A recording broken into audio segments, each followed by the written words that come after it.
What's up, everybody? Finally made it to Sapporo, capital of Hokkaido. This was a city that I've had on my radar for about 10 years now, and for good reason. Hokkaido is known for having amazing food. It's known as probably one of the most underrated cities in Japan. And this area I'm in, Susukino, is known as their major entertainment district for all kind of. But I am in an intersection that is famous for things like this. The Ika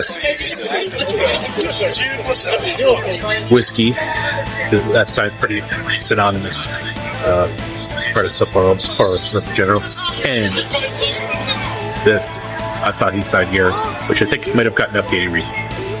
The McDonald's behind me.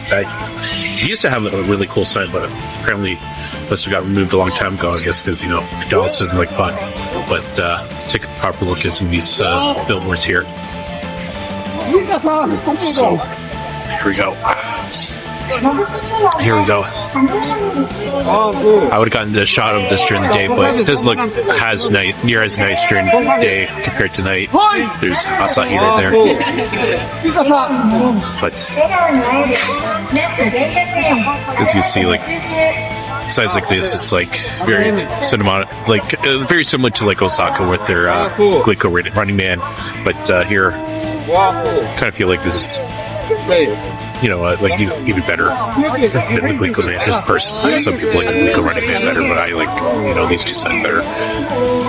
But overall, like this intersection here, like all the lights here. Now, off to a couple bars, and then I'll be heading straight back, and then in the morning I'm probably going to go to either Orpo, Sapporo Beer Museum, and the Sapporo TV tower. Gotcha. One thing I do want to mention, they don't salt here. You don't use salt at all. So you're left with a lot of spots that are very iced up. Not just iced up, like big mountain ice. So you really gotta be careful where you're walking. The spots will be cleaned up pretty well. Also, there's like boxes with like bags of sand. That's what they use instead of salt, but that's left up for the individual. Each person here use at their own discretion. But yeah, actually, I don't know about that one. The next morning. Okay. Not overcast today. Snowing, but precipitation at the same time.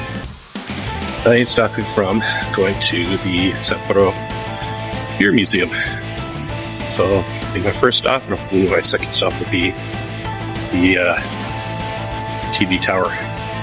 So, see how this day goes. Okay, so I'm approaching the museum. I think this is the Ham Fighters practice facility, if I am not mistaken. That's actually pretty cool. But not that nice of a day out compared to yesterday, so at least I'm almost there. Take some pictures to go to the museum. Try some beer. So a lot of this equipment here is what they originally used back in 1811, Meiji period, to brew. So this is a lot of the old. This is all still pretty original, which is kind of fascinating that they still have this. And how even back then, how it was built too.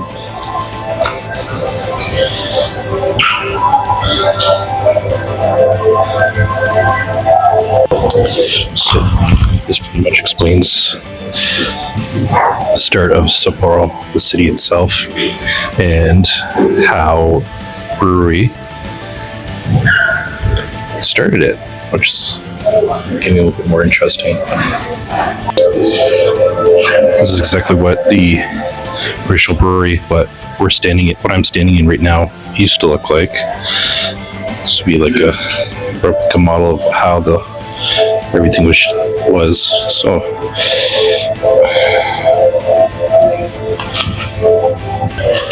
okay, so this section is about Seibei Nakagawa, who is the first brewer here in Sapporo, who actually traveled to Germany to actually learn how to do everything. And upon coming back to Japan to start it, he initially wanted to open a brewery in Tokyo, but was overruled and was told to set it up in Sapporo, which was probably the best decision. So this exhibit was an explanation on the whole process of building the brewery. Initially, it was supposed to be built in Tokyo as a trial run. Then it would move to Hokkaido. Now, the other problem is that the process back then required ice. It was easier to access ice in Hokkaido compared to Tokyo, which was a lot more warmer climate. So everything had to be done in Hokkaido, like without delay. And the idea would be that the whole brewery would be built in 5 months, and because it's a process, there was a lot of high demands, and this whole thing was about to be at risk. So this was about the first opening of the brewery and how it didn't go as it was supposed to, because there was a delay in the mashing process because there was a very unusually warm winter that year, and they didn't finish the first beer bottle until around June of 1877. These are all the different labels throughout the years, starting in 1870.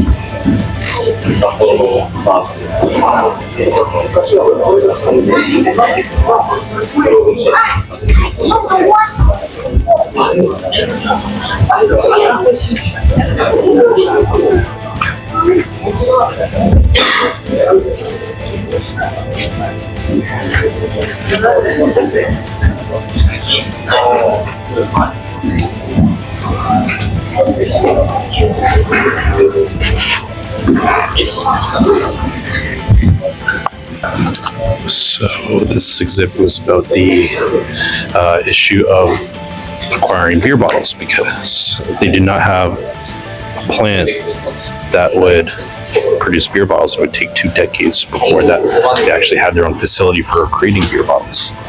So they had to import it, and then there was ended up being a lot of shortages a lot of the time. Not only that, but shipping to Tokyo was also an issue because they needed ice to keep the beers cold, otherwise fermentation would continue. So this section talks about the beer sales and how it gained a huge reputation. So production actually ended up costing them 0.16 yen to create one bottle. And also there was a section here where it talks about how because beer was not a thing to the Japanese for so long, that the brewery decided to sell it as like snake oil, as like where like it apparently had like health benefits if you drank it. So it was certainly a marketing tactic that probably ended up working. Okay, so this little exhibit talks about how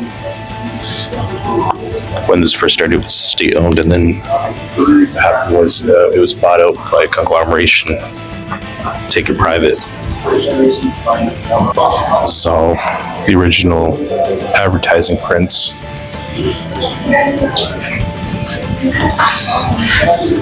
So they're all from 1900s, early 1900s, I should say, all the way to 1930s. Okay, so this is pretty much how it looked like. We have bottle rinsing facilities, mashing facility, fermentation, storage.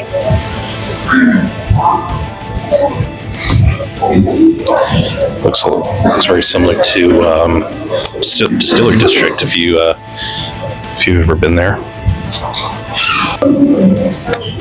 So this one's about how three big breweries, Sapporo, Osaka beer, and Nippon beer, all decided to merge together, created a whole new company, and then started expanding their products all over the world. Plus, it helped with certain situations when beer import was scarce because of World War I. So their sales went up, but demand also went up. So during the merger, apparently, what happened was that Sapporo went away, and everything became Nippon beer. Then what happened was government came in and forced a split in the company. So half of it became Sapporo and Ebisu beer. All the other half ended up becoming Asahi. And then during that time, after the split, because the demand for Sapporo was still there, Sapporo came back. So this section talks about how it went from pasteurized to draft beer, how popular draft beer became.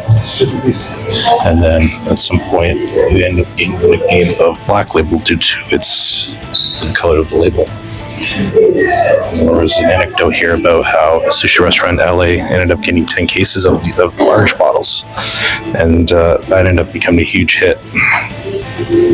And finally, this talks about the cultivating process where they've been able to cultivate their own barley and hops, especially since they use Hokkaido hops. I've always used it and will always use Hokkaido hops in the brewing process. Okay, we're going up to the observation deck of the Sapporo TV tower. It's only 90 meters up, but should still give me a pretty decent view of the city. The observation deck. As you can see, this looks over the entire city of Sapporo.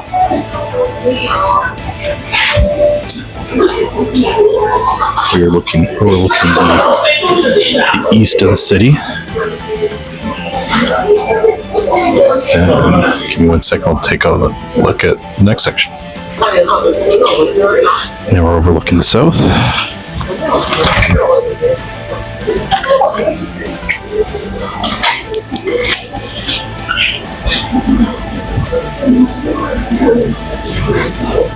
And the west. Get a somewhat decent view of the mountains there, but it'll be overcast, a little hard to see. I can zoom. Then right below us is Odori Park. That's how far it stretches. It's quite neat to be honest. Just a quick view of the north side.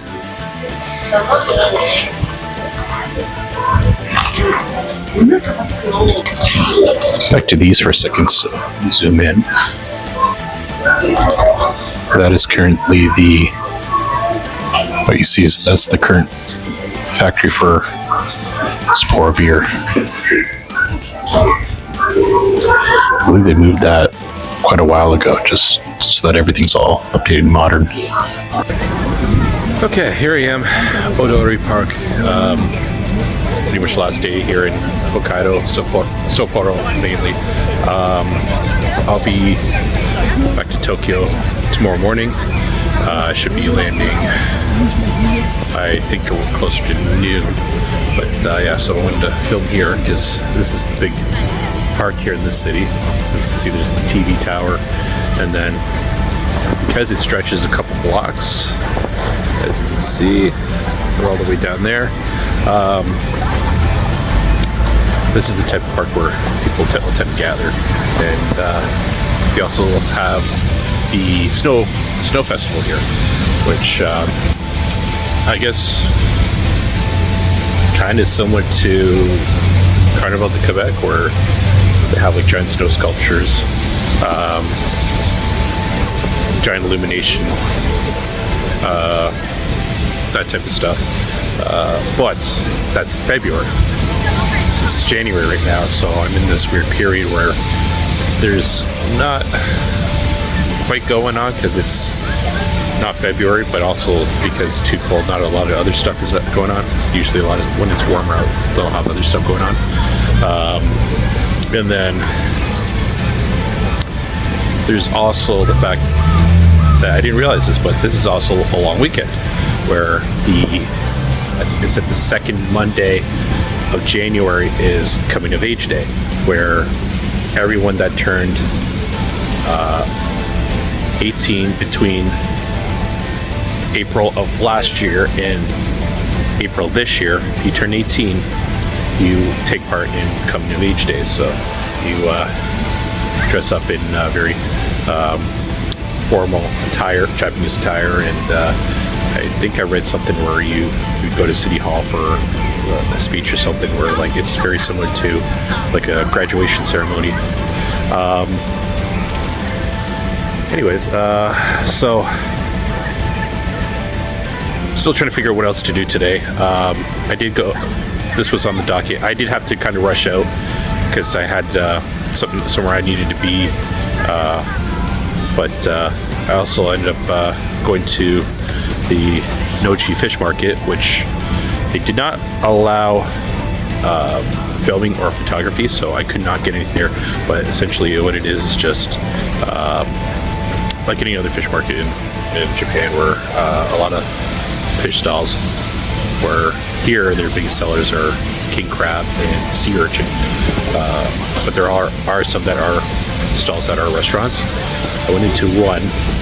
I wanted to get something that had a little bit of everything, so some sushi, salmon roe, and what else? Oh yeah, sea urchin, the king crab miso soup. So that was actually really good. In case you were wondering what sea urchin tastes like, it was very much like has like a creamy texture to it, which was really good. I really liked it. And then went over to what was this place called? Kitakaro, which is a like any pastry shop in Japan. All the pastry shops here, they're very French inspired. So I had I guess it was like a custard pastry with some coffee. And then I got these boxes of chocolate sandwiches. So it's like a piece of chocolate sandwich between two cookies. So I'll have some of that when I get back to Tokyo. But as of right now, I'm going to try to explore some more. If I see anything I want to check out, I'll film it. A few moments later. Okay, wasn't too much to do today, but you know what? Like I roamed around the area for a bit, which was fine. But I know there's gonna be like the only problem was that there's a lot of places that don't let you film and take photos, so it got a little harder. I did go to Nochi Fish Market, which is very similar to a lot of other fish markets here in Japan, where the idea is just like basically seafood. A lot of stalls selling seafood. Main thing that they sold was like king crab and sea urchin. but there are also other they're all along. Some of them might have restaurants attached to their their stall. So I went into one of them. I tried to find something that would have like a bit of everything that I wanted, and I did find one place. It had miso soup with some like a piece of king crab in there, and there was a couple of rice bowls, one with sea urchin. It was really good. Like you probably heard people talk about. Yeah, it does have a creamy texture to it. It was really good. I would definitely eat that again. What else did it have? It had a couple pieces of sushi, and then there was a salmon roe rice bowl, and there was a sashimi bowl. I can't remember what it was, but it was really good. I had that with a big bottle of Sapporo Classic, and I'm gonna just chill for a bit, and then just gonna eat this from this katsudon from Seiko Mart, because I heard good things about Seiko Mart, which is only available in Hokkaido. I guess it's like kind of a similar situation with like Wawa, or like what was it? The hell are those different gas stations in the U.S. where they end up being regional? So yeah, pretty much kind of that kind of a deal. But well, I'm gonna get just relax before I head out. I'm gonna do a couple bars tonight because I gotta get real early for the airport, and then heading back to Tokyo, which will be the start of the end of my trip, which is kind of sad, but you know, it's fine. I think it's like 9 or 10 days. I can't remember. I'm back there for, but other than that, I'm tail end of the trip, almost home, I guess, even though I don't want to leave. All right, catch you in a bit.